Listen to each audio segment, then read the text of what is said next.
Hello, and welcome back to the Ask the Color Expert podcast. Today's special guest is Tara Abramowicz. She is a global artist for Redken, meaning she teaches on stages in front of thousands all over the world. She is an expert colorist specializing in creative and corrective color. She is also openly autistic and brings a new conversation to the salon industry about inclusivity in salons. I am so excited to have you here today, Tara. Welcome to the podcast. Thank you for having me.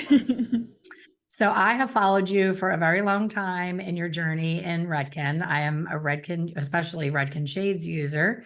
I am also now an independent color educator. So, I stay brand free, but in my workshops, I'm constantly saying, if you use a 7NA, I'm always referring to Redken Color, and my students are like, "Are you sure you don't work for Redken?" So I love following you and other Redken artists because, as you know, there's always brand new things coming out. I do a cheat sheet in my membership for colorists, and I have to keep redoing it because they keep adding these new All the shades, which is fun but frustrating because my chart, all the shades no longer fit. My favorite thing about you and what stood out to me with you and why I've stuck with you and followed you is your approach to teaching is the way that you explain things is not so simplified that you assume that the learner knows nothing, but it also, you don't assume that they know everything. And you're very clear in your explanations. I just saw a post on your, I believe it was your Instagram, and it was someone had Vivids and it was purple and she wanted to go with her more natural color. And that's something that you and I both know how simple it really can be, but people get completely hijacked when they see the situation like, oh my gosh, purple Vivids. How am I going to get it out? How am I going to have to bleach the whole hat? Like they overcomplicate everything. So I would love for you to speak to that as far as, you took the time and you said, I don't want to use this because this has violet in it. I don't want to use that. Like you talked through out loud what you were thinking. And I love that. Well, thank you. Truth be told, I think sometimes we think of educators, we think of people who are like the experts, and we think that they never have unwavering thoughts. They never go to this place of like worry and doubt. And literally, when this client was sitting in my chair and she's like, I want to go natural and and I knew what was underneath that Vivid. I knew that it was lightened to beyond platinum under there. And so I'm sitting there going, okay, well, I can choose to use lightener or a color remover. And I know for a fact that what's happening under there is already a little bit, doesn't love to hang on to color. And Vivids hang on the best. We might think sometimes, oh, Vivids they won't last, but they have the largest color molecule and they'll sit on the outside and kind of sink into those overly porous heads of hair. So me thinking that and going, okay, so what's going to happen if I lighten this out? There's a good chance shades is going to come pouring right out. So I need to A, make sure I fill it, and B, make sure I don't over lighten her hair. So that was my thought process that day. And as she's like, go natural, I'm sitting there having the whole inner demons in my mind being like, should you lighten it out? Maybe you should use a clear to bump out the color. So just know, if you're a colorist out there that gets challenged with these types of color corrections, know you're not alone, first of all. You just have to kind of weigh your pros and cons. What's a pro of removing all this color? Okay, an even canvas, that's a pro, right? But what's a con? It might not hold on to shades at all. So me making that decision and deciding, okay, so if we lighten her hair, I would like to lighten only some of it so the other hair's integrity stays. And that was my true thought process there. And then we have to go into Shades EQ Gloss and decide okay, so now I know my color wheel. How can I get rid of the purple and counteract it and also not make it muddy? Because when you look at the color wheel and you think, oh, I'll just go ahead and use the opposite side of the color wheel, that color then neutralizes and you have to leave some residual warmth to make it appear valuable to the eye. And you also have to fill the hair. So that was truly my thought process there, was retaining the hair's integrity and also leaving residual warmth and kind of doing a fill in one step and then going back and doing my second glaze after. That would kind of give me the second part of my fill so that I get longevity in the color. So I love that you just explained all of that and never once did you say, I asked 3 people in the salon what they thought. Because I think sometimes that we all doubt ourselves, myself included. And then when we start to ask others, it's not usually helpful. It usually confuses us more. And we tend to go, when we're afraid, we tend to go with what the other person said and don't trust our gut. And sometimes that's not a great outcome. You also mentioned, should I go in with clear? I think that's one of the things that there's a lot of confusion around because when people hear clear for lifting out vivids, they think shades EQ clear. And I'm like, no, no, no, that's not what they meant. It's always taken out of context. So can you speak to when you do use clear successfully and what it really means? Yeah, absolutely. It's so funny because clear is something to not be toyed with. So let's just first of all get some clarity on clear. Let's be clear on clear. I love it. Work, I'm sorry. But so there's Shades EQ Clear. And that to me, I like to always think of Shades EQ Gloss Clear as like water. It's diluting your color. You still need to pretend though that it's like a color that's clear because you need to mix processing solution in equal parts. So you're considering that color, but with nothing to it. It's see-through, it's completely translucent. So adding that to a color is just gonna make that color more translucent. You still have to use your processing solution though in Shades EQ Gloss.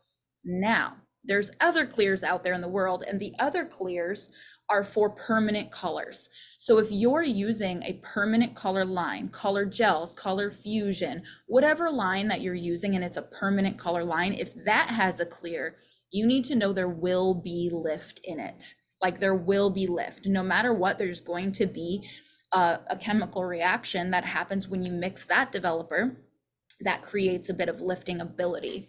Now, when I choose a permanent clear, I also have to consider how much of their natural base is there. And I was in my specific color situation I was referring to, I was challenged with that because if I were to use a permanent color line clear, which I was considering to remove out the purple, I also have to remember that it could touch some of her natural color and create lift, which would then expose undertones. So do I want any orange in her hair and the purple? Because now I'm creating another color correction, right? So when I'm choosing clear, it really has to be on hair that I'm isolating areas. For example, if somebody's entire head is a vivid color, okay, cool, it feels safer to use clear. But if they have any natural growth, I can't be touching it or I will lift it.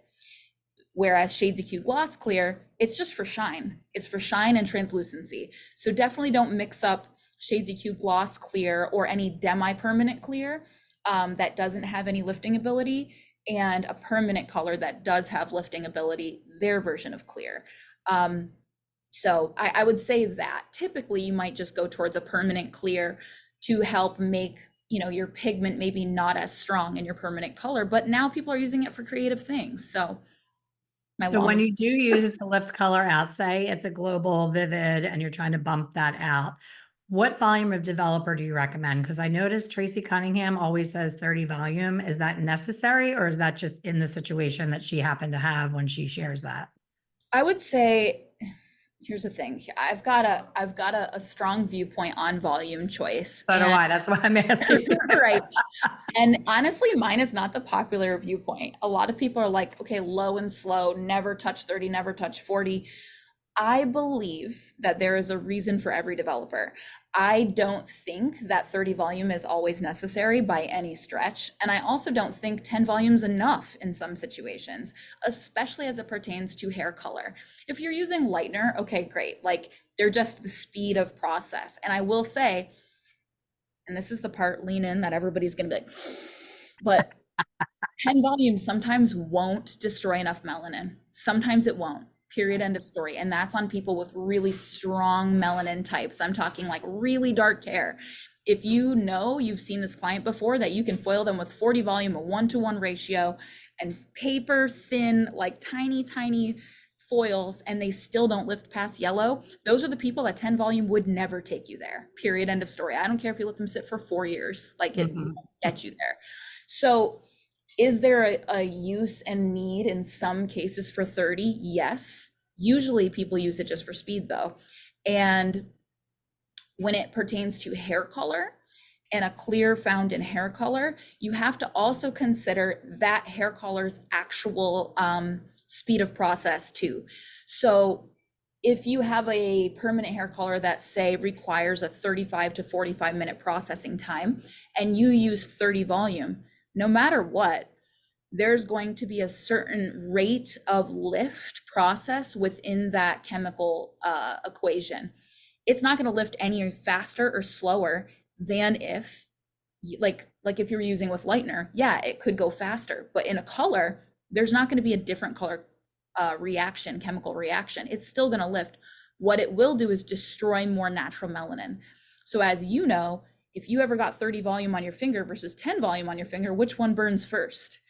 So can the 30 volume cause a little bit more damage? Yes. Can it break through a little bit more melanin that exists on somebody with really heavy melanated hair?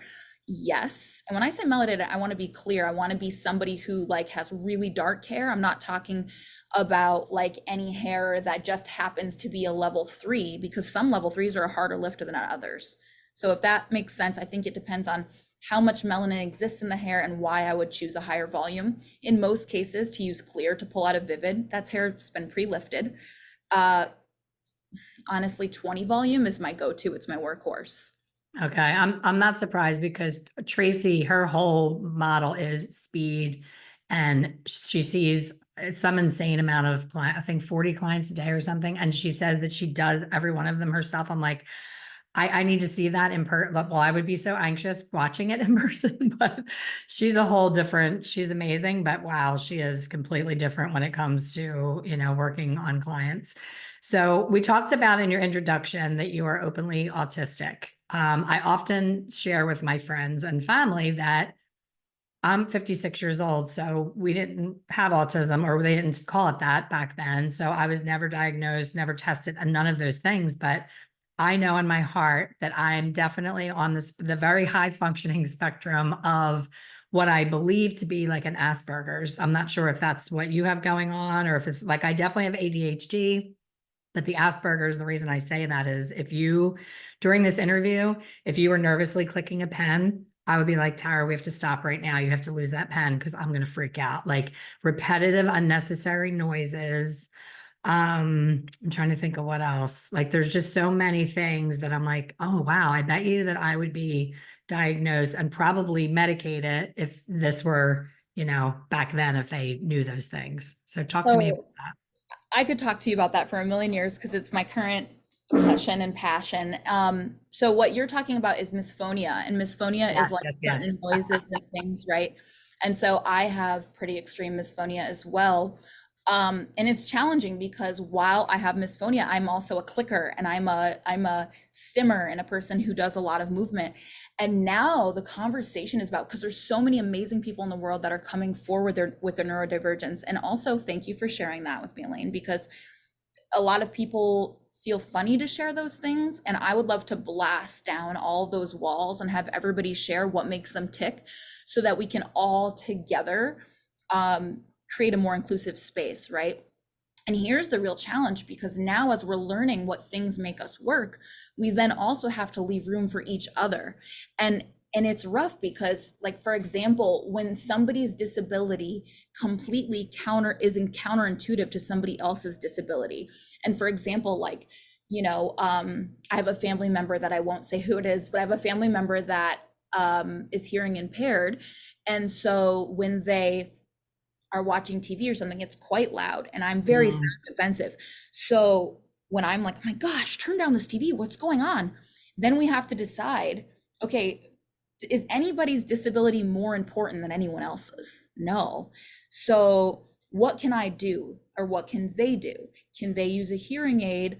Is that accessible for them? And if it's not, okay, what can I do? I can put on headphones. So the thing that's really, I think, important in that is understanding your needs, and then understanding a reasonable accommodation. Because sometimes what you would consider a reasonable accommodation, like turning down the volume on the TV, is not reasonable for somebody else. And this is the part that I don't know if people are going to jump on with both feet onto my bandwagon or not, but in the hair industry, we have to consider that our clients have needs that in some situations, because they're paying us, supersede ours. Mhm. Now, and that's rough. It's a hard pill to swallow because am I disabled? Yes. But is this person who's paying me's needs superseding mine in that moment? A little. And I have to decide what I'm willing to accommodate myself with or what I'm not deciding to accommodate myself with. So a perfect example of accommodation for me within the salon is that I don't do well when I'm interrupted. When I'm interrupted in any, like when I, especially if I'm not expecting it. So an example is if I'm working on a client and somebody comes over and says, hey, your next client's here. Is this something that happens everywhere, right? But I used to think it was because I was like, you're going to make the client feel rushed. Yes. Okay. Yes, that's part of it. But the other part is now I feel rushed. Now I'm stressed out and now I can't think straight. And I was in the middle of doing something. So something that has been an accommodation for me is that I get a text. Anytime a client shows up, I please ask the greeter or whoever's working at the front, please do not come and interrupt me. Please do not come tap me on the shoulder. Don't even give me eyes across the room. I don't want to see it. Send me a text. I will feel it on my watch and I'll look and be like, okay, my next client's here. I'm going to deal with that when I can. For me, a technology, I guess, memo or something like somebody telling me via technology is less stressful for me than a Less person's intrusive. presence. Yeah, Exactly. I love that. So I don't know if that answers your question. That's a ramble and a rant, but I feel like being No, but that leads me to the other way that we connected. I have an in-person retreat for my Hair Color Secrets Insider members every year. And I'm always trying to outdo myself with swag. I love spoiling people with swag.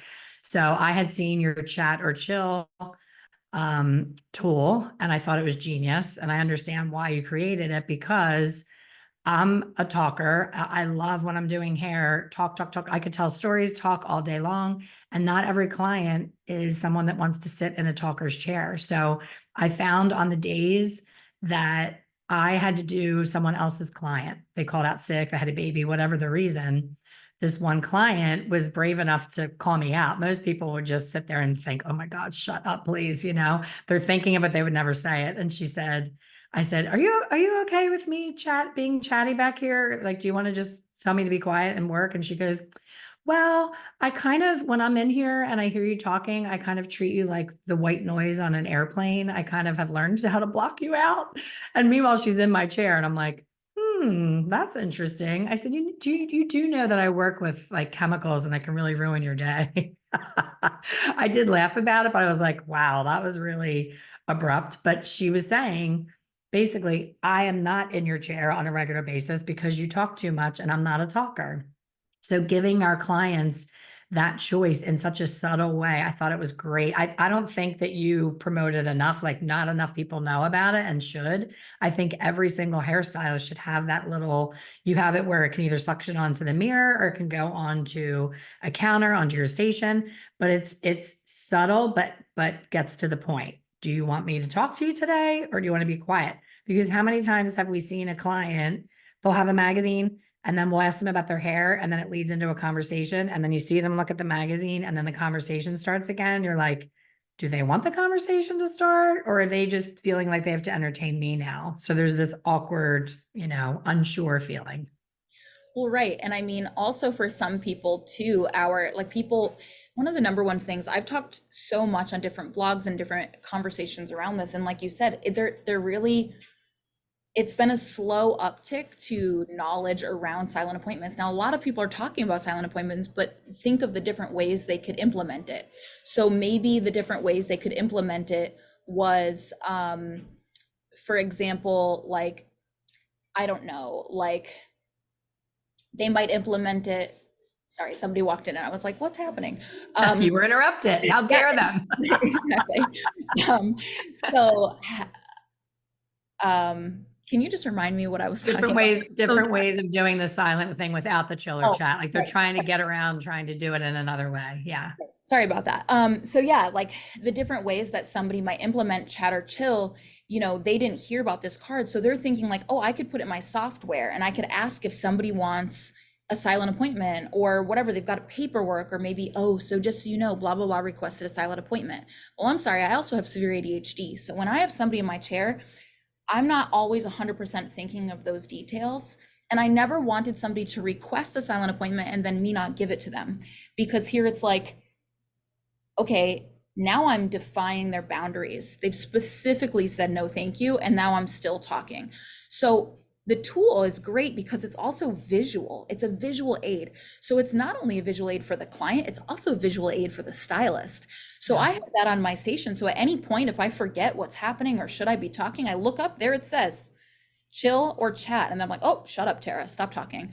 So that's a benefit. And also the amount of clients that have come in, and now I will say not a lot of people use it every time, but the amount of clients that come in and people that I always love to talk to, and they sit down and they flick it and they're just like, oh, and I'm like, wow, they're having a hard day. Like, this has nothing to do with me. And then there's people who don't ever want to talk and talk out of pure anxiety. Mm. Like, gosh, I had a nail tech for years that thought I hated her and like did not look forward to her appointments with me and thought I was really picky and unkind. And I didn't know this. I actually had another friend that was seeing her, and she told me that this person was kind of gossipy and telling her this. And I was like, oh my God. And the whole thing was, is I would go in there with a podcast in my ears and just be like, just do my nails, please. And the thing is that she didn't know that I don't like to be touched. She didn't know that I didn't want to talk. She didn't know, but she picked up on what was different and what was happening with me. We are Yeah. not mind readers. We need to stop thinking we have the power to mind read. Sometimes we think a client doesn't like us, or we're like, what's the client's problem? Are they having a bad day? Do they want to talk? Do they just want to read this magazine? You know, whatever that looks like, why don't we just take that weird boundary out of it and just have something that tells us chat or chill, you know? So that's why I invented the card. And honestly, I also invented it in a time where politics and all those conversations were real rough at the salon. And frankly, I Yes. do we need to do that? We don't. So like, let's just I'm a person too. I don't need to hear this all day long either, right? So I think it's a really great way to kind of eschew these types of conversations that aren't great either. So I love that. And that brings me to uncomfortable conversations with clients. I think sometimes we don't realize that we have a choice in whether to engage or not. I see that a lot on forums where people are like, well, my client keeps wanting to talk about this and I don't want to talk about it. And they just keep talking about it because they feel like they're being disrespectful to the client. I'm like, that's where emotional intelligence comes in. I wish I discovered emotional intelligence much earlier in my career. I didn't know about it. I didn't understand any of it. I just thought, especially because most times our clients are a little bit older than us when we're starting out. So you're like, oh, I can't say anything to her. You know, she's older than me and I have to be respectful. But just pivoting the conversation in such a subtle way sometimes can completely diffuse a situation, and just knowing when and how to do that is really interesting. Now, when it comes to ADHD, I have a love of my ADHD. I think that having that has been my secret weapon to success. Do you ever feel that way sometimes? Like, I don't think I would want it I can't imagine not being so multitasking all over and being able to hold up all the balls in the air. I mean, it's exhausting sometimes, but I get a lot done. How do you feel about that? well, I'm happy you asked because I think that there are aspects that have allowed me to be and have the success I've had in my career due to my neuropsychological makeup, right? So like ADHD, like I can think of 37 different things and create 37 different things that other people might not even have the wherewithal to create or to come up with. And it's just because my brain has like 6 or 7 tabs open all day, every All single day. day with videos running, just always. And then my like autism and my sense of having really no social boundaries in a lot of situations, to be very honest. I may be the person that texts the main boss inappropriately because I'm like, hey girl, how you doing today? And the problem is with that, that sometimes people are turned off by that, but other times people are like, what does this person have different? So I remember the very first big industry event that I went to, and I'm talking to all the top dogs on stage, like we're friends, like we're homies, like we've hung out forever. And then immediately it was almost like they're like, oh, I know that person, we're friends. And then I was like, oh, they're thinking of me as friends because I came into it with friend energy. Yes. It's really just I didn't have the social boundary to understand we weren't friends.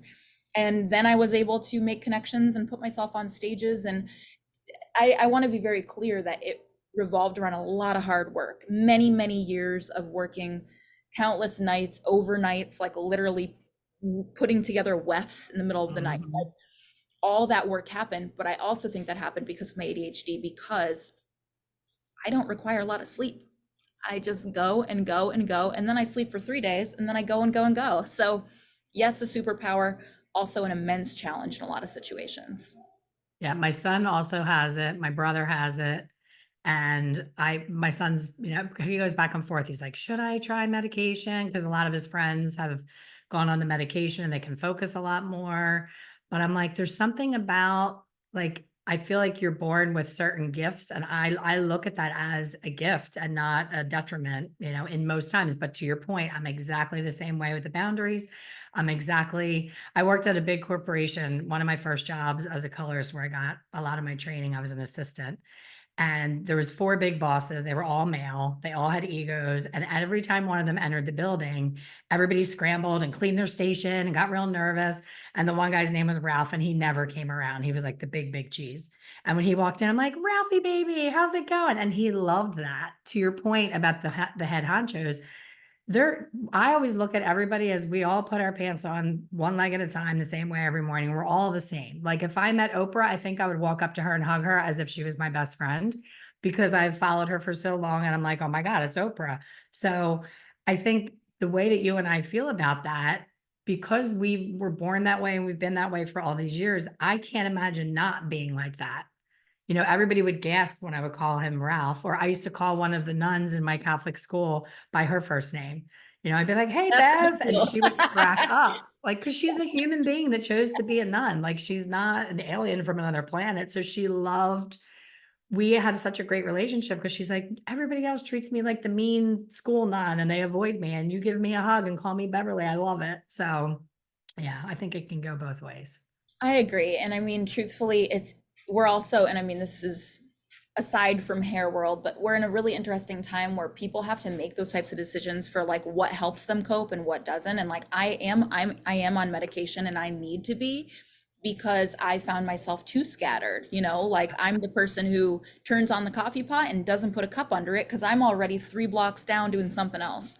So yeah, and so it's great until you're trying to hold down a household, raise a child, bring him to school on time, and you can't even get dressed.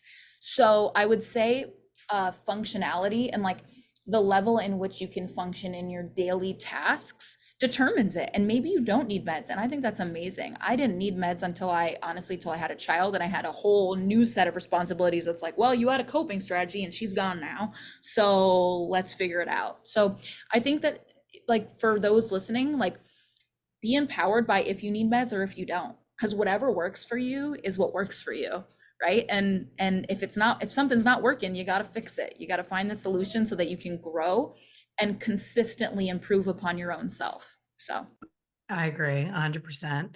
And I know you have a client, so I don't want to keep you. I could talk color with you all day long.